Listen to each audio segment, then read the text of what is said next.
साथियों, वाङ्मय 63 पुस्तक हमारी भावी पीढ़ी और उसका नव निर्माण लेखक पंडित श्री राम शर्मा आचार्य आइए आपको पढ़कर सुनाते हैं बाल निर्माण में अभिभावकों का योगदान। छात्रावस्था से निपटकर युवक को कार्य क्षेत्र में उतरना होता है। ऐसे कठिन क्षेत्र में जिसमें उपार्जन की प्रतिभा तथा सुसंस्कारता की परीक्षा पग पग पर होती है, उसकी पूर्व तैयारी ना हो तो प्रतिस्पर्धा प्रतियोगिता में पिछड़ कर रहना और उपहास तिरस्कार का भाजन बनना पड़ता है। यह शिक्षा समय रहते न मिले तो फिर अंधेरे में भटकना और पग पग पर ठोकरे खाना ही हाथ रह जाता है। विद्यालयों में इन दिनों में से एक की भी पूर्व तैयारी कराने की कोई व्यवस्था नहीं है। व्यवस्था नहीं है विद्यालयों में। पाठ्य पुस्तकों में मरघट के भूतों का तो परिपूर्ण उल्लेख है, पर वर्तमान में प्रतिभा उगाने और भविष्य की अनेकानेक जिम्मेदारियां उठाने जैसा तौर तरीका सिखाने की कोई व्यवस्था नहीं। अंधे के हाथ बटेर लगने की तरह किसी को ऊंची नौकरी लगने और ऊंची आमदनी का जुगाड़ भिड़ने का सिलसिला चल पड़े तो समझना चाहिए कि पढ़ाई सार्थक हुई, अन्यथा समय श्रम धन और साधन की बर्बादी। हानि का घाटा तो प्रत्यक्ष ही है। उसमें कहीं ऐसा कुछ उल्लेख नहीं है कि व्यक्तिगत जीवन को परिष्कृत प्रतिभावान कैसे बनाया जा सकता है, और नौकरी न मिलने पर श्रमिक स्तर के कामों में हेठी न समझते हुए निर्वाह कैसे किया जा सकता है, कैसे किया जा सकता है। और नौकरी न मिलने पर श्रमिक स्तर के कामों में हेठी न समझते हुए निर्वाह कैसे किया जा सकता है। सज्जनता, शालीनता, सुसंस्कारिता से छात्रों को संपन्न करने का अध्ययन काल में कोई अवसर नहीं मिलता। न कोई इस प्रकार की आवश्यकता अनुभव की गई है और न कोई ठोस प्रयास। साथियों,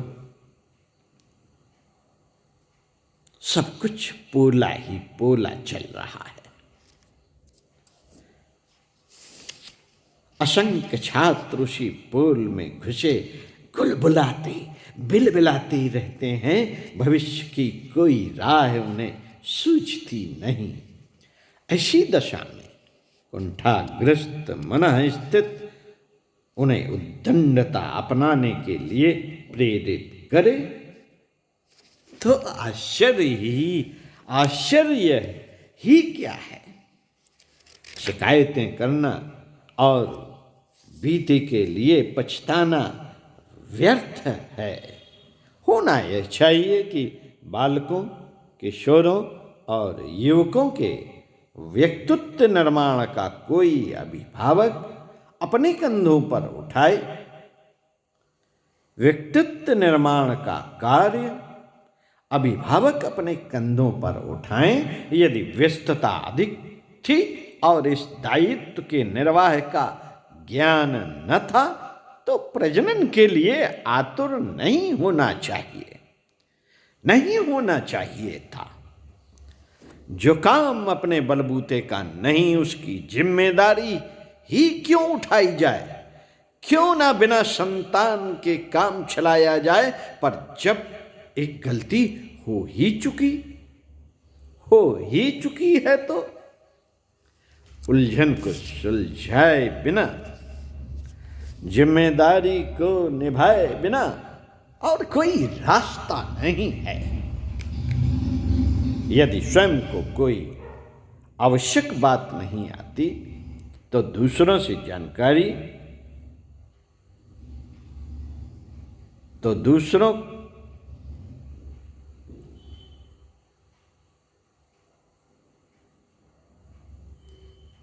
से जानकारी वकील डॉक्टरों की तरह अक्ल किराए पर ले लेनी चाहिए, अन्यथा अनगढ़ संतानें जन्मदाताओं को ही सबसे अधिक त्रास देती हैं। यहाँ तक कि बहन भाइयों के अधिकार भी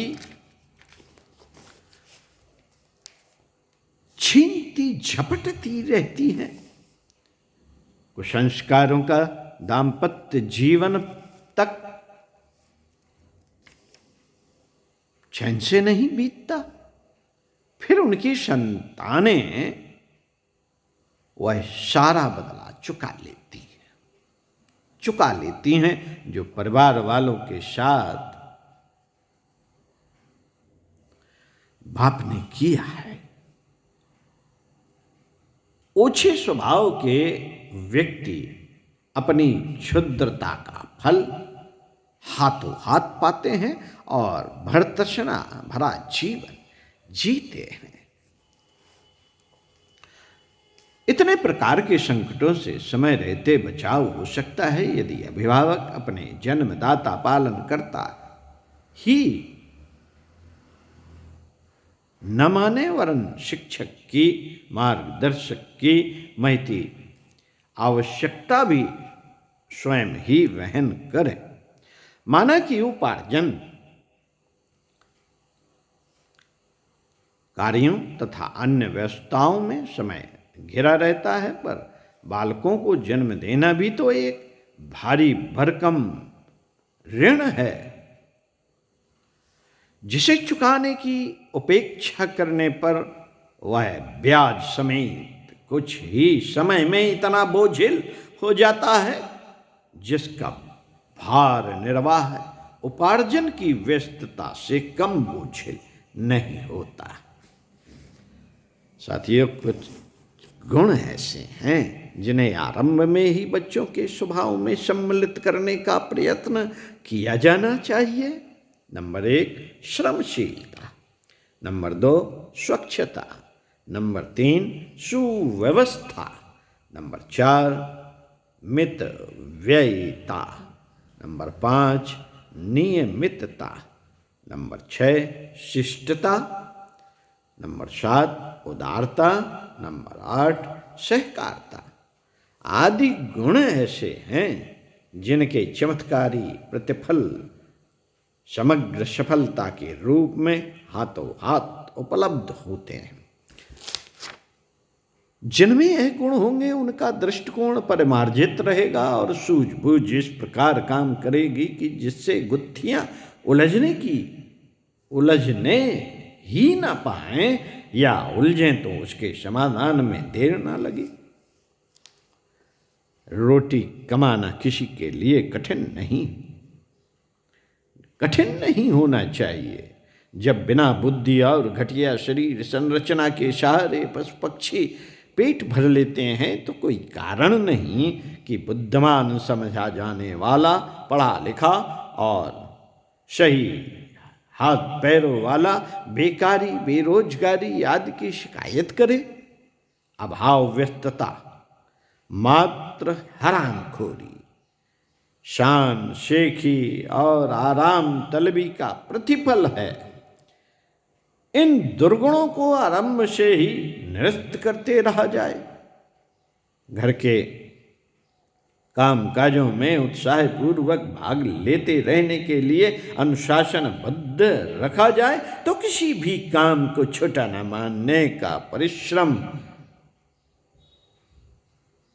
परिश्रम में गौरव अनुभव करने का स्वभाव बना रहेगा और परिश्रम की रोटी कमाने के लिए हजार रास्ते सामने खड़े दिखाई पड़े। साथियों, छोटों और बड़ों के साथ उपयुक्त शिष्टाचार बरतने, सज्जनता भरा व्यवहार करने और मधुर शिष्ट शब्दों में विनम्र वार्तालाप करने का अभ्यास कराया जाए तो प्रशंसकों सहायकों की संख्या बढ़ेगी और आसन्न झंझट से अनगढ़ स्वभाव के कारण उत्पन्न होते रहते हैं वे हैरान न किया करेंगे।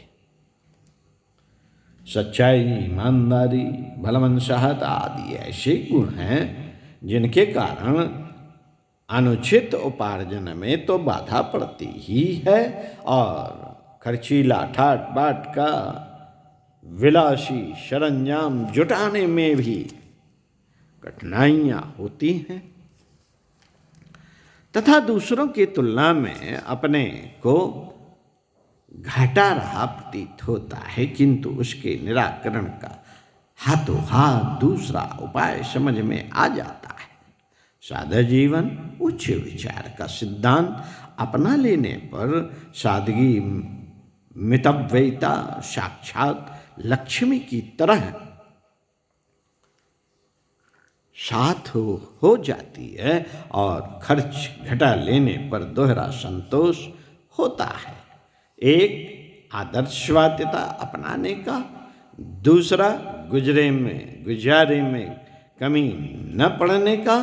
यह आदत भी ऐसी है जिसे मास्टर लोग सिखा सकने में भी सफल नहीं होते। उन्हें तो भावनापूर्वक आत्मीयता के वातावरण में अभिभावक ही सिखा पाते हैं।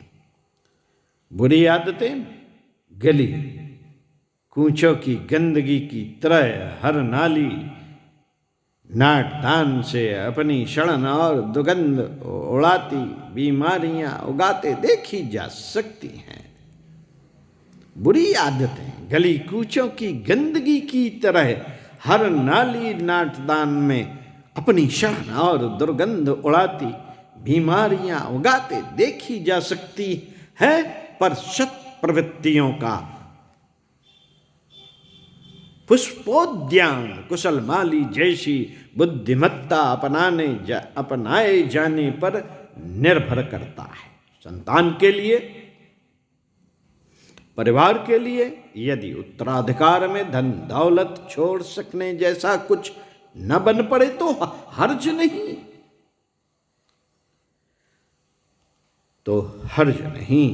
पर उन सबको ऐसी आदतें देकर जाना चाहिए कि वे अपने परिष्कृत दृष्टिकोण के आधार पर अपना निज का जीवन सुखी बना सके और जो भी संपर्क में आए उन्हें उठाने बढ़ाने में सफल हो सके। मित्रों, संतान का अर्थ पुत्र ही नहीं पुत्री भी है।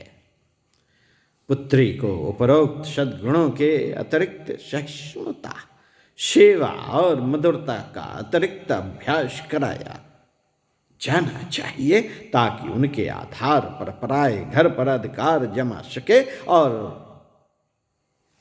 पराई को विनम्रता से मंत्रों मुग्ध करके अपना बना सके। सच तो यह है कि लड़कियों को लड़कों की उपेक्षा अधिक स्नेह, अधिक सहानुभूति और अधिक प्रशिक्षण मिलना चाहिए